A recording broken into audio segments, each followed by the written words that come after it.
and assessing the conditions. Wow. Oh, is this? He's on a hat trick. Shakib শরীফুলের বিধ্বস্ত প্রতিপক্ষ sorry Jaguar. শরীফুলের অগ্নিচোরা বোলিংয়ে মুগ্ধতা হা করে তাকিয়ে রইল টাইনিস। পরপর 2 বলে 2 উইকেট নিয়ে বেলকি দেখালেন প্রতিপক্ষকে। শরীফুল ইসলাম 4 ওভার বল করে 11 রান দিয়ে নিয়েছেন মূল্যবান 3টি উইকেট।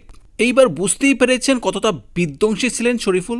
তার সাথে সাকিব আল হাসান 4 ওভার বল করে 21 রান দিয়ে মূল্যবান 2টি উইকেট নিয়েছেন। বাংলা টাইগার্সের হয়ে 2 জন ক্রিকেটার বিধ্বংসী হওয়ার কারণে 101 রানে অল আউট হয়ে যায় তারা। একমাত্র 2 জন ক্রিকেটার 2 অঙ্কের কোঠা ছুঁতে পেরেছেন। ক্যাপ্টেন মার্কুস স্টোয়াইন্স 36, লুকান বেক 37 বলে 31। বাকিরা কেউ আর দাঁড়াতেই পারেনি। কানাডা টি-20তে সূর্য জাগুয়ারের 102 রানের টার্গেটে খেলতে নেমে বাংলা টাইগার্স মিসিসাউগা শুরুতেই উইকেট পড়তে থাকে। সেই সাথে সাকিব আল হাসানও ভালো ব্যাটিং করতে পারেনি। 7 বল খেলে 1 রানে আউট হয়ে যায় সাকিব। বাংলা টাইগার্সের ব্যাটিংটা খুব একটা ভালো হয়নি, যদিও লো স্কোরিং ম্যাচ ছিল। বাংলা টাইগার্স 14 ওভার শেষে 60 রান করে 5 উইকেটের বিনিময়ে 36 বলে 42 রান করতে হবে বাংলা টাইগার্স। তো ক্রিকেটিয়া সব ধরনের খবর পেতে চ্যানেলটির পাশেই থাকবেন। আল্লাহ হাফেজ।